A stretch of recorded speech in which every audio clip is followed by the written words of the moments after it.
Drag Race has given us reads, runways, and lip syncs we'll never forget. But some moments hit deeper, when a queen chose truth over safety and the whole room changed. These aren't just representation wins, they're turning points. How the show talked, who it cast, and what the crown could mean. From Hush Falls on the main stage to history-making finales, let's walk chapter by chapter through the trans moments that reshaped Drag Race. And the way, you'll see why each one mattered. Drag Race didn't start as a polished, global franchise. Early seasons reflected the language and assumptions of their time, sometimes affirming, sometimes clumsy, sometimes painful in hindsight.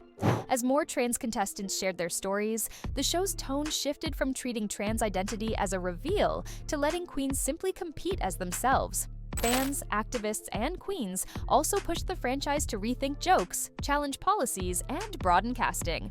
In this video, we're using everyone's current public name and pronouns, and focusing only on what they've chosen to share publicly. That context makes the next chapters land harder and feel more earned today.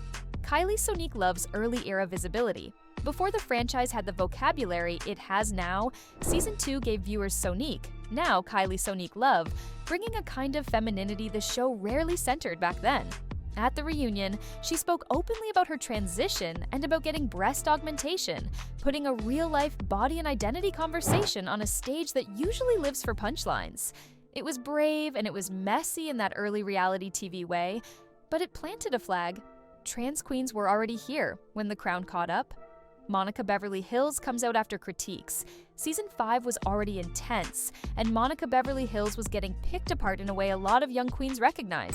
Your makeup, your body, your confidence, everything feels up for debate. Then, in Untucked, she stops playing defense. Monica shares that she's a transgender woman, and suddenly the conversation isn't about a challenge anymore. It's about why she's been carrying so much pressure in her chest the whole time.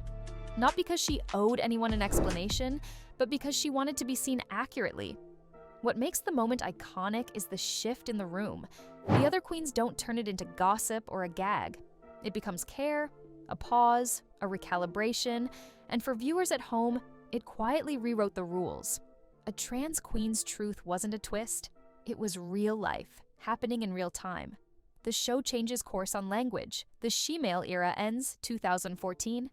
Early Drag Race had a running gag. Mini challenges framed as getting she-male, riffing on old AOL jokes.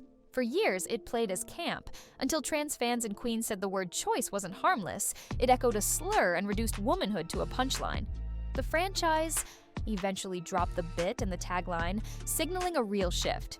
The show could evolve. Not overnight, not perfectly, but it marked the moment the audience started being heard. If you want the next connection, how that shift exploded into a public controversy, hit like and subscribe. 2018 Backlash Plus, the accountability conversation goes mainstream. By 2018, the debate wasn't staying inside the workroom, it was everywhere. Social media, interviews, and mainstream press. After comments from the franchise's leadership about trans contestants, queens and fans pushed back fast.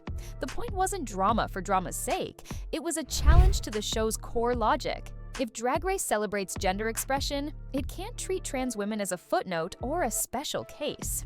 The fallout forced a public accountability arc. Statements, walkbacks, and eventually clearer signals that casting would widen.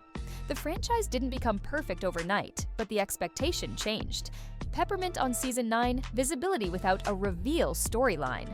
Peppermint walked into Season 9 as an openly trans woman, and the show didn't frame it as a secret to reveal. Instead, her arc was performance, growth, and heart.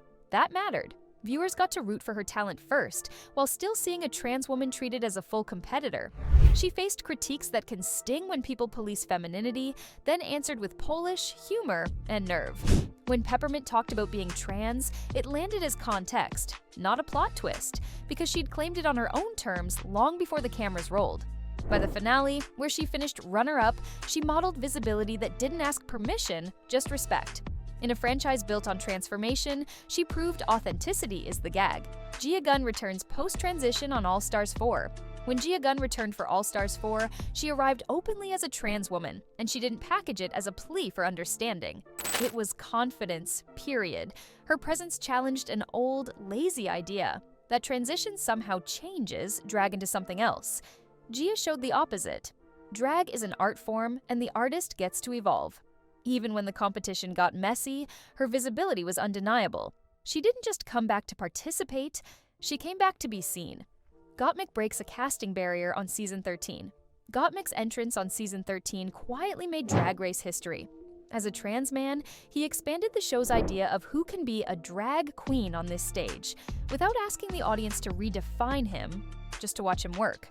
What made it land wasn't a single confessional. It was the artistry, fashion instincts that read editorials, makeup skills that could turn a face into a character, and a willingness to be both glamorous and weird.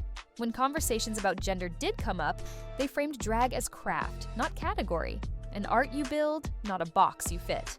For a lot of viewers, the impact was simple. If you've ever been told you're to this or not that, Gotmick proved you can still own the runway and the room. And the franchise could never pretend its boundaries were fixed again.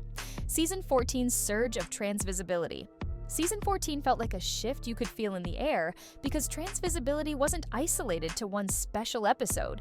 It was woven into the cast's everyday rhythm.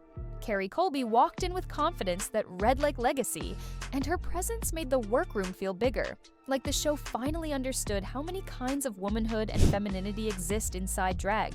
Even her visual choices, including looks that nodded to the trans flag, played as a statement without turning into a lecture. Jasmine Kennedy's coming out moment hit for a different reason.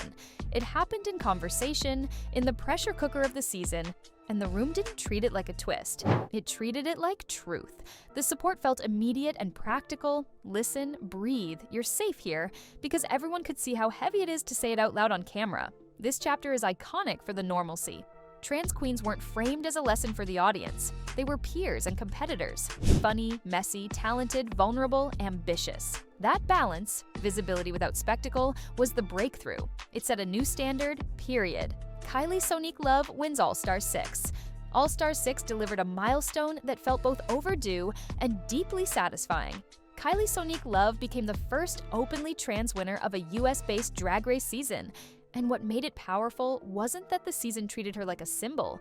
It treated her like a threat, a contender, someone who could actually take it. Kylie's run was about control. She showed range across challenges, carried herself with a calm confidence, and brought a softness that never read as weakness. In a franchise that loves a glow-up, her story wasn't about becoming worthy. It was about being ready, finally, to be judged on the work. When she won, it landed as more than a crown. It was a correction in real time. Trans excellence wasn't a side storyline anymore. It was the headline. Sasha Colby wins season 15. Sasha Colby winning season 15 didn't feel like a surprise. It felt like gravity. For years, she'd been a legend in the wider drag world, with a reputation built long before she ever stepped into a Drag Race workroom. So, when she finally arrived, she wasn't introduced like a newcomer. She moved like someone who knew exactly who she was. What made her win an iconic trans moment is how unburdened it was. The season didn't need a lesson to justify her presence. Her trans identity wasn't treated as a hurdle she had to overcome for the audience's comfort. It was simply part of her reality, while her artistry did the talking, commanding performances, polished looks, and the kind of charisma that turns competition into coronation. A regular season crown matters differently than an All-Stars title. It says, in the franchise's biggest lane, the center can hold trans excellence. And it did. Put these chapters together and you can see the arc. From early seasons that didn't always have the right words, to a franchise that's been pushed by queens and fans to grow in public. Some moments were quiet confessions, others were full-on cultural milestones, like crowns that made history. The common thread is courage, choosing honesty on camera, then still doing the work in challenges designed to chew people up. Drag has always been about gender freedom. These trans moments just made that truth impossible to ignore for everyone watching, everywhere. If you only remember Drag Race for the memes, it's easy to miss how much real life is hiding inside the glitter. These trans moments weren't extra, they were foundational because they showed what drag has always promised. You get to name yourself, shape yourself, and walk into the world like you belong there. And every time the franchise got closer to that truth, it wasn't because it was convenient, it was because trans queens insisted on being seen, fully, loudly, and on their own terms. If you're enjoying this video, hit like, subscribe, and ring the bell, because we've got more Drag Race deep dives coming. Thanks for watching, always.